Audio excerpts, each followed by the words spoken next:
வணக்கம். டிடிடிவியின் இரவு நேர பிரதான செய்திகள். முதலில் தலைப்புச் செய்திகள்.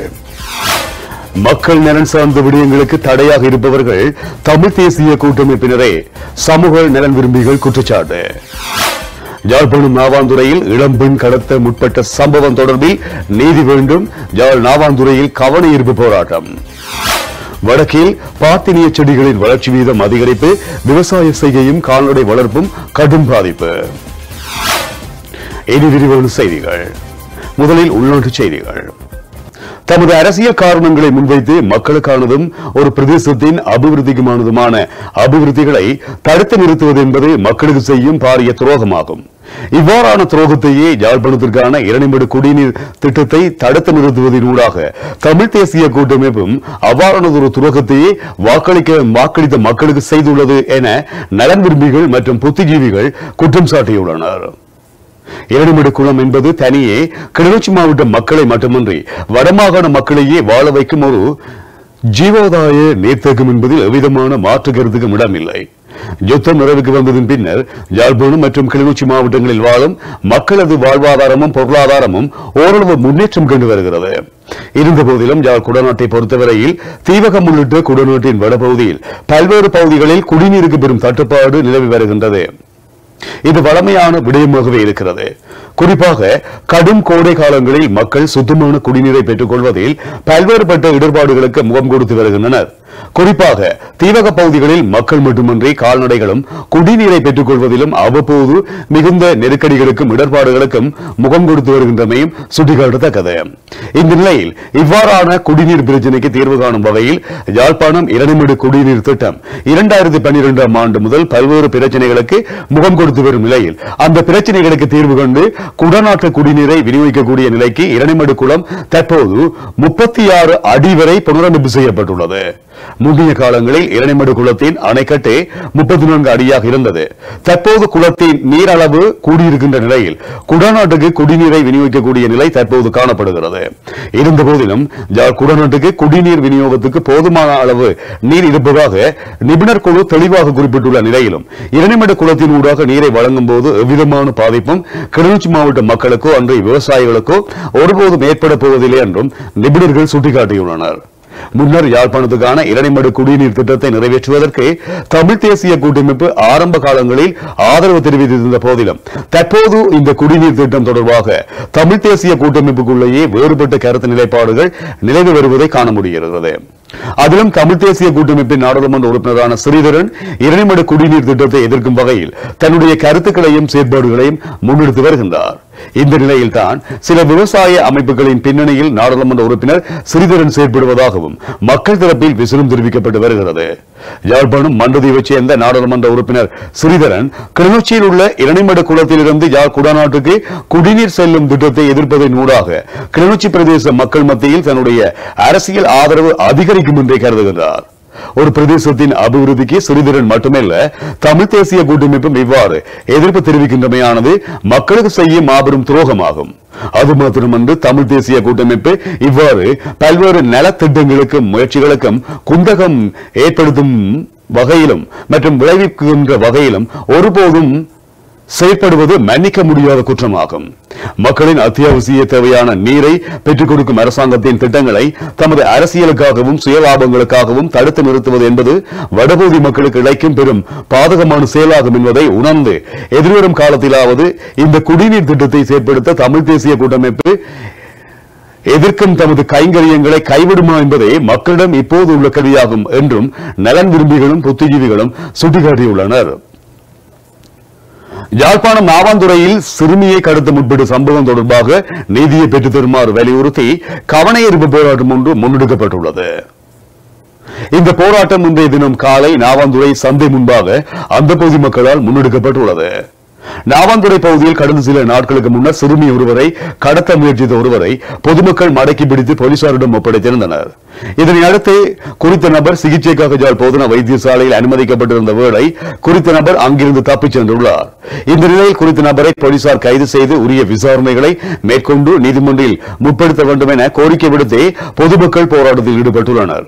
இதன்போது பிள்ளைகளின் எதிர்காலம் என்ன, சிறுவர்கள் பெண்கள் துஷ்பிரயோகம் தமிழினத்துக்கு மட்டுமா போன்ற போன்ற கோஷங்களை எழுப்பியவாறும் பதாகைகளை ஏந்தியவாறும் ஆர்ப்பாட்டத்தில் ஈடுபட்டனர்.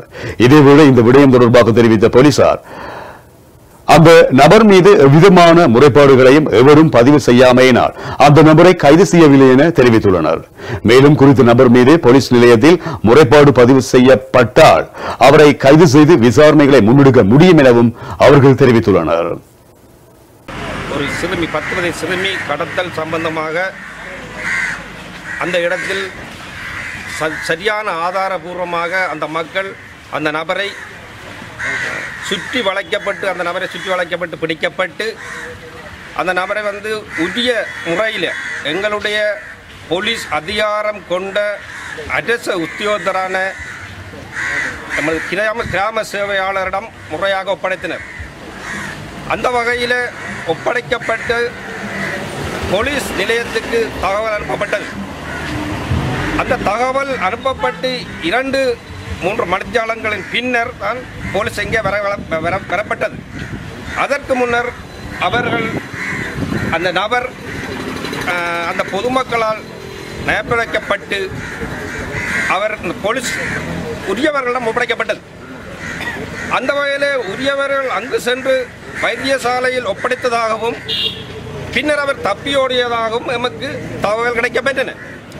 அது சம்பந்தமான எந்த ஒரு முறைப்பாடும் எந்த ஒரு தகவலும் எம்மிடம் கிராம சேவையாளரிடமும் பொதுமக்களிடமும் இது சம்பந்தமாக எந்த தகவலும் தரப்படவில்லை. அந்த வகையிலே ஒரு நாட்டை பொறுத்தமட்டில் சட்டம் ஒழுங்கு சரியாக நடைமுறைப்படுத்தப்பட வேண்டும். இந்த போலீஸ் அதிகாரம் என்பது முக்கியமான ஒன்றாக நாங்கள் கருதப்படுகின்றோம். இந்த நாட்டிலே, அதாவது எங்கள் யாழ்ப்பாணத்தை பொறுத்த மட்டிலே இங்கே போலீஸ் அசமந்த போக்கிலே நடைபெறுகிறது, அதாவது நடந்து கொள்வதாக நாங்கள் அறிகிறோம். அந்த வகையில் இந்த எமது கிராமத்துக்கு ஜனாதிபதி அவர்கள் இங்கே வருகின்றார், வருகிற 3ஆம் தேதி. இது சம்பந்தமாக எமது மக்கள் அவர்களிடம் இது சம்பந்தமாக முறைப்பாடு செய்ய உள்ளோம். அந்த முறைப்பாடு சம்பந்தமாக அவர் எங்களுக்கு சரியான பதிலை தர வேண்டும் என்பதை இந்த நேரத்தில் நான் குறிப்பிட்டுக் கொள்ள விரும்புகிறேன். வலிகாமம் வடக்கு மற்றும் கிழக்கு உள்ளடங்களான பகுதிகளில் அதிக அளவில் காணப்படும் பாத்தினிய செடிகளால் விவசாயிகள் பல்வேறுபட்ட அசௌகரியங்களுக்கு முகம் கொடுத்துள்ள அதேவேளை கால்நடை வளர்ப்பாளர்களும் மேய்ச்சல் தரைகளில் பாத்தினியம் வளர்ந்திருக்கின்றமையினால் கால்நடைகளுக்கு போதுமான புல்லை பெற்றுக் கொள்வதில் இடர்பாடுகளை சந்தித்து வருகின்றனர். வலிகாமம் வடக்கு மற்றும் கிழக்கு பகுதிகளில் பயிற்சை நிலங்கள் உள்ளிட்ட ஏனைய மக்கள் குடியிருப்பு பகுதிகளிலும் பாத்தினிய செடிகள் அதிக அளவில் வளர்ந்து காணப்படுகின்றன. இந்த நிலையில் தற்போது பருவமழை பெய்ய தொடங்கியுள்ள நிலையில் இனிவரும் நாட்களில் அந்த செடியின் வளர்ச்சி மேலும் அதிகரிப்பதற்கான வாய்ப்புகள் காணப்படுகின்றன. இவ்வாறு பாத்தினியம் அளவுக்கு அதிகமாக முளைக்கும் பட்சத்தில் விவசாயிகளும் கால்நடை வளர்ப்போரும் பல்வேறுபட்ட நெருக்கடிகளுக்கு முகம் கொடுக்க வேண்டிய துர்ப்பாக்கியத்துக்கு உள்ளாகி வருகின்றனர்.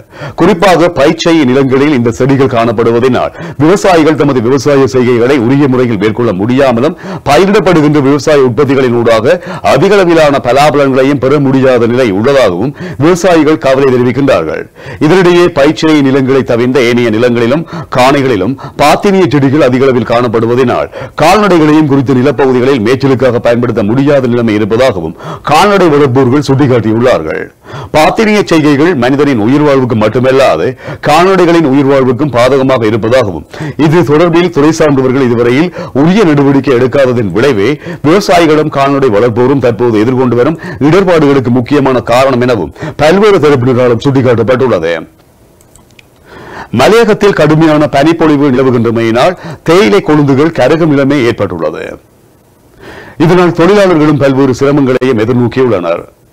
அக்கரப்பத்தனை பெருந்தோட்ட கம்பெனிக்கு கீழ் இயங்கும் ஃபெல்மோரல் தோட்டத்தில் கடந்த வாரம் பொழிந்த பனியினால் சுமார் 15 ஏக்கர் தேயிலை செடிகள் கருகி இருப்பதாக தொழிலாளர்கள் கவலை வெளியிட்டுள்ளனர்.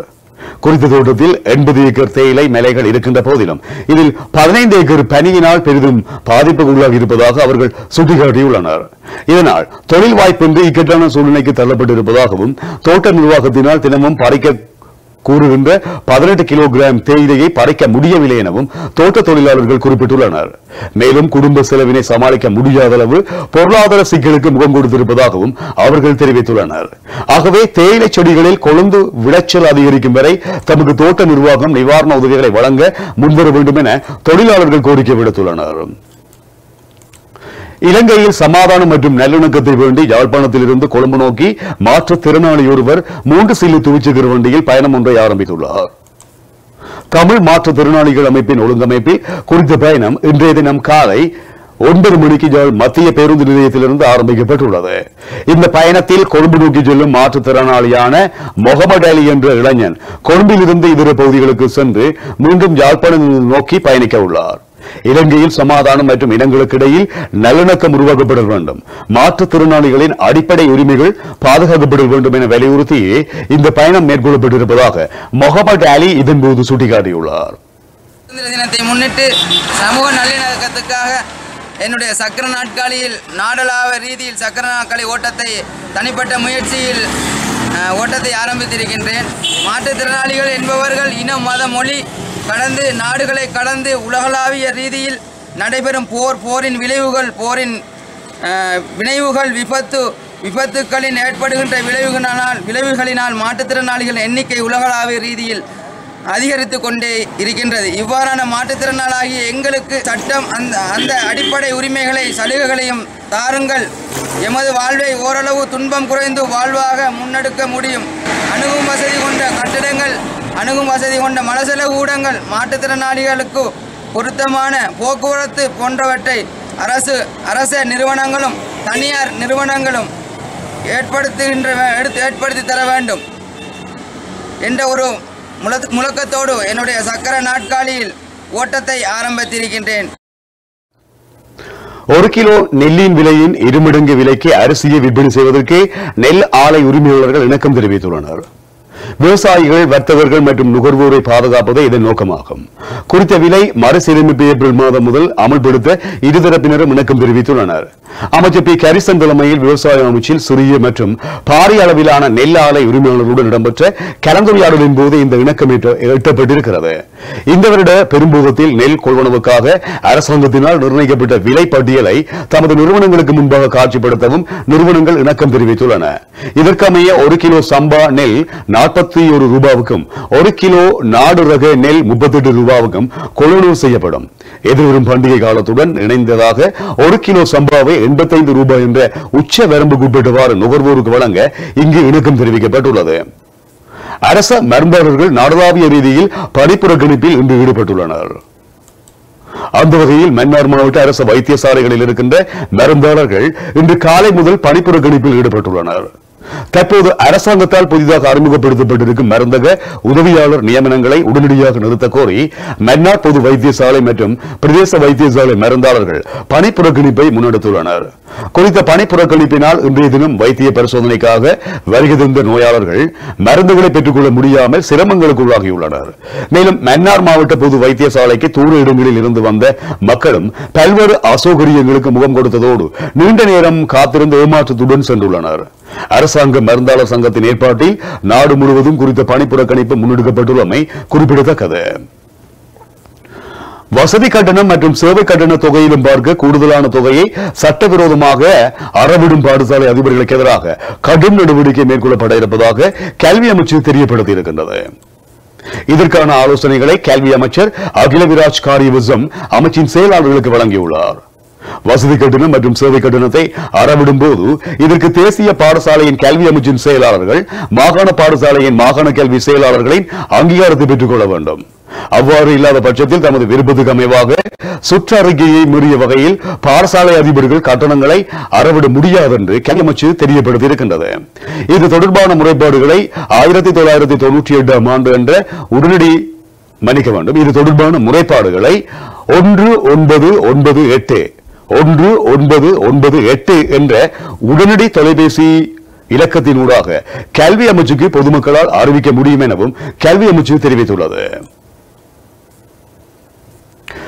வடக்கு, வடமத்திய, கிழக்கு, மத்திய மற்றும் ஊவா மாகாணங்களில் பல தடவைகள் மழை பெய்யக்கூடும்.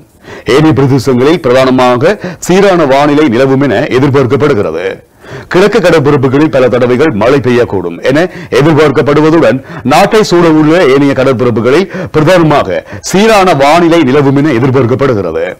நாட்டை சூழவுள்ள கடற்பரப்புகளில் காற்றானது வடக்கு கிழக்கு திசையில் இருந்து வீசக்கூடுவதுடன் காற்றின் வேகமானது மணித்தியாலத்துக்கு 30 தொடக்கம் 40 கிலோமீட்டர் வரை காணப்படும்.